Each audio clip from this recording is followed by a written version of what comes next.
आज हमने स्टार्ट करने हैं बायोकेमिस्ट्री के multiple chapters and biomolecules and biochemistry के इन बायोमोलिक्यूल्स को स्टार्ट करने से पहले बायोकेमिस्ट्री की डेफिनेशन देखते हैं। जब भी आप केमिस्ट्री की टर्म यूज करते हो तो इसमें आपने बात करनी होती है मल्टीपल केमिकल कंपाउंड्स और उनके दरमियान होने वाले केमिकल रिएक्शंस।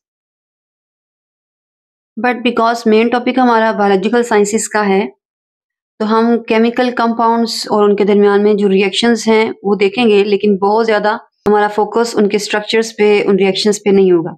कि हमने जस्ट ये देखना है कि केमिकल कंपाउंड्स एंड उनके दरमियान होने वाले रिएक्शंस जो हैं उनको लिविंग ऑर्गेनिजम्स की बॉडी में किस पर्पस के लिए यूज किया जाता है, या आप सिंपली कह सकते हो कि उनका फंक्शन क्या है।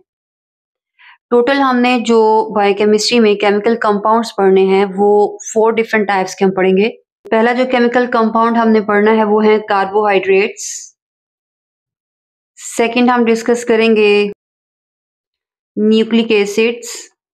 थर्ड हम डिस्कस करेंगे प्रोटीन्स एंड लास्ट में हम देखेंगे लिपिड्स को। और ये याद रखिएगा, ये चारों मॉलिक्यूल्स ओनली मौजूद होते हैं लिविंग थिंग्स की बॉडी के अंदर, तो इसलिए इन्हें हम बायोमॉलिक्यूल्स भी कहते हैं। तो ये बायोमॉलिक्यूल जिसे हम केमिकल कंपाउंड्स कह सकते हैं, ये ओनली मौजूद होते हैं किसकी बॉडी के अंदर, लिविंग थिंग्स की बॉडी के अंदर। बिकॉज आपको पता है कि बायो की टर्म जहां पे भी यूज की जाती है उसका मीनिंग क्या होता है, लिविंग ऑर्गेनिजम्स। तो लिविंग थिंग्स की बॉडी के अंदर मौजूद जो कंपाउंड्स हैं जिसे हम बायोमॉलिक्यूल्स कहते हैं उनको हमने स्टडी करना है, जिसकी लिस्ट मैंने आपके सामने लिखी हुई है। ये चारों मॉलिक्यूल्स होते हैं ऑर्गेनिक, और अक्सर आपको ऑब्जेक्टिव में आ सकता है बायोकेमिस्ट्री के पोर्शन में कि ऑर्गेनिक एंड इनऑर्गेनिक मॉलिक्यूल्स का डिफरेंस क्या होता है। तो अगर मैं आपके सामने यहाँ पे कुछ मॉलिक्यूल्स मेंशन कर दूं, लाइक मैं ग्लूकोज, सेकंड में ले रही हूँ ऑक्सीजन और थर्ड में ले रही हूँ कार्बन डाइऑक्साइड। तो कोई भी ऐसा मॉलिक्यूल जिसमें कार्बन और हाइड्रोजन मौजूद होंगे एक साथ, उसे हम बोलेंगे ये क्या है, ऑर्गेनिक। यहाँ पे अगर आप देखें तो इसमें ना तो कार्बन है और ना ही हाइड्रोजन है, तो ये क्या होगा, इनऑर्गेनिक। इसी तरह से कार्बन डाइऑक्साइड के पास ओनली मौजूद है कार्बन, हाइड्रोजन नहीं है, तो ये भी क्या होगा, इनऑर्गेनिक। यहाँ पे अगर वाटर का मॉलिक्यूल मेंशन कर दें तो इसके पास ओनली हाइड्रोजन है, इसके पास भी कार्बन मौजूद नहीं है, तो ये भी किस में आएगा, इनऑर्गेनिक में। तो ये हमने जो 4 मेजर बायोमॉलिक्यूल्स पढ़ने हैं, carbohydrates, nucleic acids, proteins and lipids, ये चारों क्या होते हैं, ऑर्गेनिक। इन सब के अंदर कार्बन भी मौजूद होगा और हाइड्रोजन भी मौजूद होगा। इन 2 मॉलिक्यूल्स के टाइप्स के अलावा ये 2 मॉलिक्यूल के नेम्स भी आपको आ सकते हैं कि अगर आप किसी मॉलिक्यूल को माइक्रो मॉलिक्यूल कहते हैं तो उसका मीनिंग क्या होता है, मैक्रो मॉलिक्यूल कहते हैं तो उसका मीनिंग क्या होता है। मैक्रो का मीनिंग क्या होता है, लार्ज, और माइक्रो का मीनिंग क्या होता है, स्मॉल। सो मैक्रो मॉलिक्यूल की डेफिनेशन क्या बनेगी, a molecule with higher molecular weight. और ये ज्यादा वेट कितना होता है, ये होता है मोर देन 10,000 डाल्टन। तो कोई भी ऐसा मॉलिक्यूल जिसका वेट क्या होगा, 10,000 डाल्टन से क्या होगा, ज्यादा होगा, उसे हम क्या बोलेंगे, ये है मैक्रो मॉलिक्यूल। एंड इसकी डेफिनेशन भी आप लिख सकते हैं, ये है वो मॉलिक्यूल जिसका वेट क्या है, कम, और कम कितना होगा, लेस देन 10,000 डाल्टन। जितने भी आप इन बायोमॉलिक्यूल्स के मोनोमर्स लिखेंगे उन सब का वेट इस वैल्यू से क्या होता है, कम होता है, तो वो क्या होंगे, माइक्रोमॉलिक्यूल। और जो इनकी कॉम्प्लेक्स मॉलिक्यूल्स आप लिखेंगे उनका वेट क्या होता है, इससे ज्यादा होता है, तो इसलिए वो क्या होंगे, मैक्रोमॉलिक्यूल्स। और ये डाल्टन किलोग्राम से बहुत छोटी वैल्यू होती है। अगर आप लिखना चाहें तो आप लिख लें ऑब्जेक्टिव के लिए कि 1 dalton is equal to 1.66 10⁻⁻27 kilograms. अब हम कार्बोहाइड्रेट्स को स्टार्ट करेंगे, लेकिन कार्बोहाइड्रेट्स को स्टार्ट करने से पहले मैं आपको आयोनिक बॉन्ड और कोवेलेंट बॉन्ड का थोड़ा सा कॉन्सेप्ट बताना चाह रही हूँ। उसमें आपको बायोकेमिस्ट्री के अंदर तो ऐसे कोई क्वेश्चन नहीं आएगा, लेकिन जब हम स्केच ड्रॉ करेंगे, बहुत सिंप्लीफाइड स्केचेस भी रखेंगे, हम बहुत कॉम्प्लेक्स स्केचेस नहीं ड्रॉ करने हम बायोकेमिस्ट्री में। बट वो स्केच जो भी हम ड्रॉ करेंगे, चाहे हम 1-2 ही ड्रॉ करें, वो बिल्कुल आपने ठीक ड्रॉ करने हैं, उसका कॉन्सेप्ट बिल्कुल ठीक होना चाहिए। तो इसलिए मैं आपको आयोनिक और कोवेलेंट बॉन्ड जो है वो बताऊंगी। आल्दो उसकी जरूरत बहुत ज्यादा नहीं है, लेकिन जो थोड़ा बहुत हम यूज करें वो आप बिल्कुल ठीक यूज करें उसका। फिर तो आज के लेक्चर में ये बेसिक्स देखे, फिर नेक्स्ट इंशाल्लाह हम स्टार्ट करेंगे कार्बोहाइड्रेट्स को। मल्टीपल एटम्स जो हैं वो आपस में लिंक होते हैं, शेयर होते हैं, बॉन्ड्स बनाते हैं। और बॉन्ड क्यों बनाता है कोई भी एटम? खुद को स्टेबल करने के लिए। हमारे नेचर के अंदर जितनी भी चीजें मौजूद होती हैं उसमें से हर चीज क्या होना चाहती है? स्टेबल होना चाहती है। इवन आप अगर अपने भी एग्जांपल लें तो जब कभी आप किसी अनस्टेबल कंडीशन में होते हैं तो आप जल्दी से जल्दी ट्राई करते हैं कि आप स्टेबल हो जाएं, चाहे वो बॉडी पोस्चर है या कोई भी आपकी डेली लाइफ से कंडीशन है। तो एटम्स भी स्टेबल होते हैं, लेकिन एटम्स का जो स्टेबल होने का मेथड होता है वो क्या होता है? एटम्स अपने वैलेंस शेल में, जो उनका सबसे आउटर मोस्ट शेल होता है, उसमें या तो करेंगे 2 इलेक्ट्रॉन्स या फिर करेंगे 8 इलेक्ट्रॉन्स। अगर हम कह रहे हैं कि कोई भी एटम अपने वैलेंस शेल में 2 इलेक्ट्रॉन करने से स्टेबल हो रहा है, तो हम कहते हैं कि ये कौन सा रूल फॉलो कर रहा है स्टेबल होने के लिए? ये है डुप्लेट रूल। और अगर कोई भी एटम 8 इलेक्ट्रॉन्स करके स्टेबल होता है तो उसे हम कहते हैं ये कौन सा रूल यूज कर रहा है? Octet rule. Octet rule mostly वो एटम्स यूज करते हैं जिनके पास मौजूद होते हैं more than 1 energy shells. Duplet वो फॉलो करते हैं जिनके पास मौजूद है ओनली 1 एनर्जी शेल, जिसमें हम बात करेंगे हाइड्रोजन और हीलियम का। ऐसा हमारा बायोकेमिस्ट्री में यूज नहीं है, तो हाइड्रोजन और हीलियम ऐसे करते हैं, तो हमने ज्यादा यूज करना है कौन सा? हाइड्रोजन। और बाकी जो एटम्स हम यूज करेंगे उन सब के पास मोर देन 1 एनर्जी शेल होंगे, तो वो खुद को स्टेबल करेंगे। 8 इलेक्ट्रॉन्स करेंगे सबसे आउटर मोस्ट शेल में, जिसे हम वैलेंस शेल कहते हैं, तो हम बोलते हैं वो फॉलो कर रहे हैं ऑक्टेट रूल। तो वो सब एटम्स जो कि अनस्टेबल हैं, इट मीन्स कि उनके आउटर मोस्ट शेल में 2 या 8 इलेक्ट्रॉन्स नहीं है, वो खुद को स्टेबल करने के लिए मल्टीपल बॉन्ड्स यूज करते हैं। उनमें से जस्ट 2 मैं अभी आपको एक्सप्लेन करूंगी, बाकियों की ऐसा जो बायोकेमिस्ट्री के अंदर जरूरत नहीं होगी। पहला बॉन्ड मैं एक्सप्लेन करूंगी वो है ionic bond. And ionic bond को एक्सप्लेन करने के लिए जो मैं आपके सामने मॉलिक्यूल एक्सप्लेन करूंगी वो है सोडियम क्लोराइड। इसमें से अगर सोडियम को मैं सेपरेट लिख दूं रिएक्ट करने से पहले, तो इसके पास से 11 इलेक्ट्रॉन्स, और क्लोरीन के पास सोडियम के साथ रिएक्ट करने से पहले थे 17 इलेक्ट्रॉन्स। अगर इन दोनों एटम्स की मैं सिंप्लीफाइड फिगर आपके सामने ड्रॉ कर दूं तो ये है सोडियम का न्यूक्लियस, और ये मैं हाईलाइट कर रही हूँ क्लोरीन का न्यूक्लियस, और ये है सोडियम का फर्स्ट एनर्जी शेल। आल्दो ऐसे नहीं होते, लेकिन हम अभी सिंप्लीफाइड फिगर रख रहे हैं ओनली कॉन्सेप्ट्स को एक्सप्लेन करने के लिए। एंड किसी भी एनर्जी शेल में number of electrons find out करने के लिए हम कौन सा फॉर्मूला यूज करते हैं? 2n²। n शो करता है नंबर ऑफ एनर्जी शेल्स को। अगर मुझे फर्स्ट एनर्जी शेल में number of electrons find out करने हैं तो मैं n को रिप्लेस करती हूँ किसके साथ? 1 के साथ। 1 का स्क्वायर लें, 2 के साथ मल्टीप्लाई करेंगे तो आंसर क्या आ जाएगा? 2।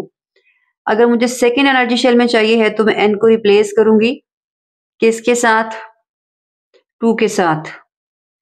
तो 2 का स्क्वायर लेंगे, 4 आ जाएगा। 4 को 2 से मल्टीप्लाई करते हैं तो सेकेंड एनर्जी शेल की कैपेसिटी इलेक्ट्रॉन्स को रखने की कितनी है? 8। फर्स्ट की कितनी थी? 2। इस तरह से आप थर्ड में, फोर्थ और फिफ्थ के अंदर नंबर ऑफ इलेक्ट्रॉन्स क्या कर सकते हैं? फाइंड आउट कर सकते हैं कि उसमें कितने इलेक्ट्रॉन्स आ सकते हैं। तो अगर ये मैं सोडियम का एटम हाईलाइट कर रही हूँ और ये मैं किसको शो करूंगी? क्लोरीन को। किसी भी एटम के फर्स्ट एनर्जी शेल में कितने इलेक्ट्रॉन्स आ सकते हैं? 2। तो ये मैंने दोनों के पहले शेल में कितने इलेक्ट्रॉन्स प्लेस करवा दिए? 2। इसी तरह से सेकेंड एनर्जी शेल के अंदर जो इलेक्ट्रॉन्स आ सकते हैं वो आपको पता है कितने हैं? 8। तो सोडियम के टोटल हैं 11 इलेक्ट्रॉन्स, 2 मैंने अरेंज करवा दिए हैं। 8 इलेक्ट्रॉन्स मैं अरेंज करवाऊंगी सेकेंड शेल के अंदर। 8 सेकेंड में हो गए, 2 फर्स्ट शेल के अंदर हो गए। टोटल मैंने 10 इलेक्ट्रॉन्स अरेंज करवा दिए हैं। अब 1 इलेक्ट्रॉन सोडियम का रह गया है, वो मैं यहाँ पे प्लेस नहीं करवा सकती हूँ बिकॉज सेकेंड शेल की कैपेसिटी 8 इलेक्ट्रॉन से ज्यादा नहीं है। तो मैक्सिमम कितने प्लेस कर सकते हैं हम? ओनली 8 इलेक्ट्रॉन्स सेकेंड शेल में एंड 2 इलेक्ट्रॉन्स फर्स्ट शेल के अंदर। तो जो एक रह गया है उसको हम अरेंज करेंगे थर्ड शेल में। अगर आप थर्ड एनर्जी शेल में इलेक्ट्रॉन्स फाइंड आउट करना चाहें तो n को रिप्लेस करें 3 के साथ। 3 का स्क्वायर ले लें और 2 से मल्टीप्लाई कर दें। 3 का स्क्वायर क्या आएगा? 9। 9 इंटू 2 कितना हो जाएगा? 18। तो थर्ड शेल के अंदर मैक्सिमम इलेक्ट्रॉन्स कितने आ सकते हैं? 18। लेकिन अभी बिकॉज हमारा इस एटम के केस में ओनली 1 इलेक्ट्रॉन रिमेनिंग है तो हम 18 नहीं रखेंगे, ओनली कितने रखेंगे 1 इलेक्ट्रॉन। इसी तरह से पहले क्लोरीन का एटम कंप्लीट ड्रॉ करते हैं, फिर देखते हैं कि दोनों किस तरह से खुद को स्टेबल करते हैं और रिएक्ट करके सोडियम क्लोराइड बनाते हैं। तो सेकेंड शेल में क्लोरीन के मैं प्लेस करूंगी। सेकेंड शेल में आपको पता है 8 इलेक्ट्रॉन्स आ सकते हैं, तो क्लोरीन के टोटल हैं 17 इलेक्ट्रॉन्स जो मैं फर्स्ट शेल में रख चुकी हूँ। 17 में से 8 में अरेंज करवा सकती हूँ कहाँ पे, सेकेंड शेल में। इससे ज्यादा इसकी कैपेसिटी नहीं है, इसमें नहीं रखेंगे। तो जो रिमेनिंग इलेक्ट्रॉन्स रह जाएंगे 7 क्लोरीन के, वो हम कहाँ पे अरेंज करवाएंगे, थर्ड शेल में। तो 2 मैंने पहले में करवा दिए, 8 मैंने सेकेंड में करवा दिए, और हर शेल में मैक्सिमम कितने आ सकते हैं उसका नंबर हम इस फॉर्मूला से फाइंड आउट कर सकते हैं। तो थर्ड शेल के अंदर क्लोरीन के भी हम 18 को प्लेस कर सकते हैं, लेकिन क्लोरीन के एटम के केस में ओनली रह गए हैं कितने, रिमेनिंग 7 इलेक्ट्रॉन्स। तो क्लोरीन के पास इससे ज्यादा इलेक्ट्रॉन्स होते ही नहीं है, लेकिन किसी भी एटम के केस में यहाँ पे कैपेसिटी कितनी होती है, 18 तक मैक्सिमम रखे जा सकते हैं। तो यहाँ पे दोनों एटम्स के केस में हमने 3-3 शेल्स यूज किए हैं इनके इलेक्ट्रॉन्स को अरेंज करने के लिए, और इस फॉर्मूला ने हमें हेल्प की है कि हर एक शेल में कितने इलेक्ट्रॉन्स आने चाहिए हैं। अब अगर ये दोनों एटम्स खुद को स्टेबल करना चाहते हैं तो सोडियम के पास यहाँ पे वैलेंस शेल के अंदर है 1 इलेक्ट्रॉन, यहाँ पे 7 लिख देते हैं। इसका वैलेंस शेल जो कि सबसे आउटर मोस्ट शेल है, इसमें कितने इलेक्ट्रॉन्स हैं, सो इसके पास है वैलेंस इलेक्ट्रॉन्स 1, और क्लोरीन के वैलेंस इलेक्ट्रॉन्स कितने बन रहे हैं, 7। अब सोडियम खुद को स्टेबल करने के लिए अपने आउटर मोस्ट शेल में 8 इलेक्ट्रॉन्स करने के लिए क्या करेगा, या तो 7 किसी और से लेगा या फिर अपना ये वाला इलेक्ट्रॉन भी किसी और को दे देगा, बिकॉज इस सोडियम के लिए अपना ये इलेक्ट्रॉन किसी और को दे देना ज्यादा इजी है, इसमें कम एनर्जी लगेगी एज कंपेयर टू उस प्रोसीजर के कि वो किसी और से 7 ले और अपने इस एक के साथ ऐड करके 8 इलेक्ट्रॉन्स करे। तो 7 किसी और से लेना सोडियम के लिए क्या होता है, टफ होता है, लेकिन एक दे देना आसान होता है। तो ये सोडियम क्या करेगा, अपना ये वाला जो इलेक्ट्रॉन है वो डोनेट कर देता है किसको, क्लोरीन को। इसी तरह से क्लोरीन ने भी क्या करना था, या तो 7 ये वाले किसी और को दे देता, तो उस केस में उसका आउटर मोस्ट शेल कौन सा हो जाता है, सेकंड वाला, क्योंकि 7 के 7 उसने डोनेट कर देने थे, तो तब भी वो स्टेबल हो सकता था। लेकिन क्लोरीन के लिए एक इलेक्ट्रॉन किसी और से लेना आसान है एज कम्पेयर टू 7 को दे देना, जिसमें कम एनर्जी यूज होती है ना, हम वो वाला प्रोसीजर क्या करते हैं, फॉलो करते हैं। तो जब क्लोरीन ये एक इलेक्ट्रॉन सोडियम से ले लेगा तो 7 उसके पास अपने वैलेंस इलेक्ट्रॉन से, एक उससे बाहर से ले लिया है, तो इसके पास वैलेंस इलेक्ट्रॉन्स कितने हो जाएंगे, 8। तो इट मीन्स कि क्लोरीन ने एक इलेक्ट्रॉन लेने के बाद खुद को क्या कर लिया है, ऑक्टेट रूल के थ्रू स्टेबल कर लिया है। किसी भी एटम के पास 3 पार्टिकल्स होती हैं, उनमें से फर्स्ट होता है इलेक्ट्रॉन, सेकंड होते हैं प्रोटॉन्स, और थर्ड होते हैं न्यूट्रॉन्स। इलेक्ट्रॉन के पास चार्ज क्या होता है, नेगेटिव, प्रोटॉन के पास चार्ज होता है पॉजिटिव, एंड न्यूट्रॉन्स के पास कोई चार्ज मौजूद नहीं होता है। इलेक्ट्रॉन्स जो हैं ये मौजूद होते हैं एनर्जी शेल्स के अंदर, वाइल जो प्रोटॉन और न्यूट्रॉन होते हैं ये कहाँ मौजूद होते हैं, ये मौजूद होते हैं न्यूक्लियस के अंदर। ये जो रेड कलर का आपको अंदर नजर आ रहा है, ये भी इलेक्ट्रॉन सोडियम के भी कहाँ पे है, एनर्जी शेल्स के अंदर, और इसके भी प्रोटॉन्स और न्यूट्रॉन्स कहाँ पे होंगे, न्यूक्लियस में। और किसी भी एटम के अंदर इलेक्ट्रॉन्स का नंबर प्रोटॉन्स के नंबर के क्या होते हैं, इक्वल होता है। तो इट मीन्स कि अगर क्लोरीन के पास पहले कितने इलेक्ट्रॉन्स थे, 17, तो इसके पास प्रोटॉन्स भी कितने होंगे, 17। इसी तरह से सोडियम के पास अगर 11 इलेक्ट्रॉन्स थे तो इसके पास प्रोटॉन्स भी कितने होंगे, 11। और ये दोनों एटम्स जब इन्होंने अपना इलेक्ट्रॉन, इसने डोनेट नहीं किया था और इसने रिसीव नहीं किया था, इन दोनों एटम्स के पास कोई चार्ज मौजूद नहीं था, क्योंकि प्रोटॉन जिसके पास पॉजिटिव चार्ज होता है वो क्लोरीन में पहले कितने थे, रिसीव करने से पहले 17, और इलेक्ट्रॉन जिसके पास कौन सा चार्ज है, नेगेटिव, उनका नंबर रिसीव करने से पहले, ये वाला एक इलेक्ट्रॉन रिसीव करने से पहले ओवरऑल कितना था, 17। तो इट मीन्स कि पॉजिटिव चार्जेस नेगेटिव के इक्वल थे, तो ओवरऑल क्लोरीन के पास कोई भी चार्ज मौजूद नहीं था। लेकिन जैसे ही क्लोरीन ने बाहर से ये वाला इलेक्ट्रॉन रिसीव किया, तो इट मीन्स के उसने एक नेगेटिव चार्ज क्या किया, रिसीव किया खुद को स्टेबल करने के लिए। तो अब ओवरऑल क्लोरीन के पास जो नेगेटिव चार्जेस हैं वो हो चुके हैं कितने, 18, और पॉजिटिव चार्जेस अभी भी प्रोटॉन कितने हैं, 17। तो एक एक्स्ट्रा चार्ज मौजूद है किसके पास, क्लोरीन के पास। कौन से वाला, नेगेटिव, तो इसलिए जब ये क्लोरीन एक इलेक्ट्रॉन रिसीव करेगा खुद को स्टेबल करने के लिए तो उसे हम कहते हैं अब ये न्यूट्रल एटम नहीं रहा है, ये क्या बन चुका है, एक आयन जिसके पास चार्ज क्या होगा, नेगेटिव। तो ऐसा क्लोरीन जिसके पास नेगेटिव चार्ज होता है उसे हम कहते हैं एन आयन। इसी तरह से सोडियम जब अपना ये वाला इलेक्ट्रॉन इसको दे देगा तो ये थर्ड एनर्जी शेल उसका क्या हो जाएगा, खत्म हो जाएगा। उस केस में उसका वैलेंस शेल कौन सा हो जाएगा, ये वाला सेकंड। मैं आपको यहाँ पे सेपरेट ड्रॉ करके दिखाती हूँ। ये है फर्स्ट शेल जिसमें 2 इलेक्ट्रॉन्स और ये सेकंड शेल जिसमें अभी भी कितने इलेक्ट्रॉन्स मौजूद हैं, 8 इलेक्ट्रॉन्स। ये वाला इलेक्ट्रॉन क्या कर दिया गया है, डोनेट कर दिया गया है किसको, क्लोरीन।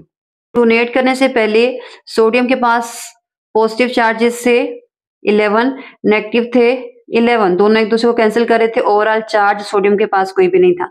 और ये मैंने फॉर्म ड्रॉ की है, जब सोडियम ये वाला इलेक्ट्रॉन क्या कर देगा, इसको डोनेट कर देगा, ये वाला शेल क्या हो जाएगा, खत्म हो जाएगा। तो ये इस फॉर्म में आ जाएगा, 2 शेल रह जाएंगे और ये वाला इसका सेकंड शेल होगा वैलेंस, जिसमें है 8 इलेक्ट्रॉन्स और वो स्टेबल हो चुका है ऑक्टेट के थ्रू। अब इस केस में इसके पास पॉजिटिव अभी भी कितने हैं, 11, एक इलेक्ट्रॉन उसने डोनेट कर दिया है तो नेगेटिव कितने हो गए हैं, 10। तो सोडियम को हम लिखते हैं कि इसके पास कितने एक्स्ट्रा चार्जेस मौजूद हैं, +1, और इसके पास कितने नेगेटिव चार्जेस एक्स्ट्रा थे, -1। तो सोडियम के ये फॉर्म जिसमें वो न्यूट्रल नहीं रहता है बल्कि इसके ऊपर चार्ज आ जाता है, इसे हम आयन कहते हैं। और इस आयन को हम क्या बोलेंगे, जिसके पास पॉजिटिव चार्ज है, ये है कैटायन। तो किसी भी 2 एटम्स के दरमियान इस तरह का बॉन्ड जिसमें एक अपना इलेक्ट्रॉन क्या करता है, डोनेट, दूसरा क्या करता है, रिसीव, और फिर जाके वो दोनों क्या होते हैं, स्टेबल होते हैं। इस तरह के बॉन्ड को या लिंकेज को हम कहते हैं, क्या है, आयनिक बॉन्ड। और एक और बॉन्ड मैं आपको बताऊंगी, कोवेलेंट बॉन्ड, कि उसमें एटम किस तरह से स्टेबल होते हैं। और फिर हम ये इंट्रोडक्शन वाइंड अप करके नेक्स्ट इंशाल्लाह स्टार्ट करेंगे कार्बोहाइड्रेट्स को। एंड कोवेलेंट बॉन्ड को एक्सप्लेन करने के लिए ये मैंने आपके सामने कार्बन एटम ड्रॉ करते हैं जिसमें 6 हैं। पहले शेल में 2 इलेक्ट्रॉन्स, सेकंड में 4 इलेक्ट्रॉन्स। एंड कोवेलेंट बॉन्ड में सेकंड जो एटम मैं आपको बताऊंगी वो है हाइड्रोजन एटम, और उसके पास इलेक्ट्रॉन का नंबर कितना होता है, जिसे हम एटॉमिक नंबर कहते हैं, 1। एंड इसको ड्रॉ करने के लिए ये हम क्या लेंगे, हाइड्रोजन का न्यूक्लियस जिसमें कितने इलेक्ट्रॉन्स हैं, 1, और ये इसका एक शेल जिसमें कितने इलेक्ट्रॉन्स होंगे। न्यूक्लियस में मौजूद है 1 प्रोटॉन और ये मौजूद है पहले एनर्जी शेल में एक ही इलेक्ट्रॉन, क्योंकि इसके पास एक ही इलेक्ट्रॉन होता है। कोवेलेंट बॉन्ड में क्या करते हैं 2 डिफरेंट एटम्स, तो वो एक दूसरे के नजदीक आएंगे और नजदीक आने के बाद ये हाइड्रोजन क्या करेगा, कार्बन के नजदीक आएगा और ये अपने इलेक्ट्रॉन दोनों ये वाले क्या कर लेंगे, शेयर कर लेंगे। शेयरिंग का मीनिंग क्या है कि ये एक इलेक्ट्रॉन जो कार्बन ने हाइड्रोजन के साथ शेयर किया है, ये इसके अपने शेल के अंदर भी रोटेट करता है और ये हाइड्रोजन के शेल के अंदर भी क्या करता है, रोटेट करता है। लेकिन कंप्लीटली यहाँ पे इलेक्ट्रॉन डोनेट या रिसीव नहीं किए जाते हैं, शेयरिंग होगी। और बिकॉज डोनेट या रिसीव नहीं किए जाएंगे, उसके पास रहता है उसका इलेक्ट्रॉन, तो इसलिए इसके पास पॉजिटिव या नेगेटिव चार्जेस इनके पास मौजूद नहीं होते हैं। तो जब ये इलेक्ट्रॉन शेयर हो गया तो पहले इसके पास 4 थे, एक उससे ये वाला ले लिया, ये इसके अंदर भी रोटेट करता है और इसके इस शेल के अंदर भी रोटेट करता है, तो इसके पास कितने हो जाएंगे, 5। हाइड्रोजन जो है वो स्टेबल हो चुके हैं बिकॉज एक उसका अपना एक उसने शेयर कर लिया, तो इसके पास 2 हो जाएंगे। तो ये इसके शेल में 2 रोटेट कर रहे हैं, इनके पास अब वैलेंस शेल में 5 रोटेट कर रहे हैं। अभी भी कार्बन स्टेबल नहीं हुआ है, तो इसके साथ मजीद हम कितने हाइड्रोजन अटैच करवाएंगे, 3। ये मैंने अटैच करवा दिया सेकंड हाइड्रोजन। सेकंड हाइड्रोजन भी स्टेबल हो चुका है, एक उसका अपना इलेक्ट्रॉन यहाँ पे रोटेट कर रहा है, एक उसने से शेयर कर लिया है, उसके वैलेंस शेल में भी है और इसके वैलेंस शेल के अंदर भी मौजूद है। और ये हम यहाँ पे ड्रॉ कर रहे हैं थर्ड हाइड्रोजन, क्योंकि अभी भी कार्बन के पास 4 अपने थे, 2 उसने शेयर किए हैं, 6 हो चुके हैं। और ये आया एक और हाइड्रोजन, थर्ड हाइड्रोजन भी स्टेबल हो चुके हैं, लेकिन अभी भी कार्बन स्टेबल नहीं हुआ है। कार्बन के पास 4 अपने थे, 3 उसने शेयर कर लिए, 7 हो चुके हैं। और ये लास्ट में आएगा एक और हाइड्रोजन, और इसके पास जो इलेक्ट्रॉन मौजूद होगा वो भी क्या कर लेगा, लास्ट वाले के साथ शेयर कर लेगा। तो एक कार्बन खुद को स्टेबल करने के लिए, क्योंकि 8 इलेक्ट्रॉन्स होने चाहिए थे स्टेबल करने के लिए, 4 उसके पास अपने थे, 4 वो किसी भी और एटम के साथ क्या करता है, शेयर करता है। तो ये जो मॉलिक्यूल बनेगा इसमें कार्बन के साथ कितने हाइड्रोजन अटैच हो चुके हैं, 4। इस तरह से ये वाला मॉलिक्यूल जो है ये बना है। तो यहाँ पे कोई भी सेम एटम भी हो सकता है, हाइड्रोजन भी हो सकता है, नाइट्रोजन, कोई भी और एटम हमने अटैच करवाना है। तो जब भी मैं आपको नेक्स्ट टाइम अटैच करवाऊं कार्बन के साथ बॉन्ड, तो आपने हमेशा बॉन्ड्स कितने रखने हैं? 4 बॉन्ड्स में एक बॉन्ड के पास होते हैं कितने इलेक्ट्रॉन्स? 2। 4 बॉन्ड्स में कितने हो जाएंगे? 8। 8 में से 4 कार्बन के अपने इलेक्ट्रॉन्स हैं, 4 किसी और एटम से वो क्या करेगा? शेयर करेगा। तो जब भी हम नेक्स्ट टाइम कोई स्ट्रक्चर ड्रॉ करें तो आपने कार्बन के बॉन्ड ना तो 4 से कम रखने हैं और ना ही 4 से ज्यादा रखने हैं। तो कोवेलेंट बॉन्ड में इलेक्ट्रॉन्स की क्या हो रही थी? शेयरिंग। यहाँ पे इलेक्ट्रॉन डोनेट या रिसीव नहीं किए जाते। शेयरिंग का मीनिंग क्या है कि जो भी इलेक्ट्रॉन शेयर होगा इनके अपने शेल के अंदर भी रोटेट करेगा और दूसरे के शेल के अंदर भी ये क्या करता है? रोटेट करता है। तो बायोकेमिस्ट्री के इंट्रोडक्शन में हमने जितने भी आज कॉन्सेप्ट देखे हैं ये आपको ऑब्जेक्टिव में आ सकते हैं। आज तो इनमें से कोई लॉन्ग क्वेश्चन आपको नहीं आएगा। नेक्स्ट इंशाल्लाह हम स्टार्ट करेंगे कार्बोहाइड्रेट्स, जो कि आपको आ सकता है लॉन्ग क्वेश्चन में।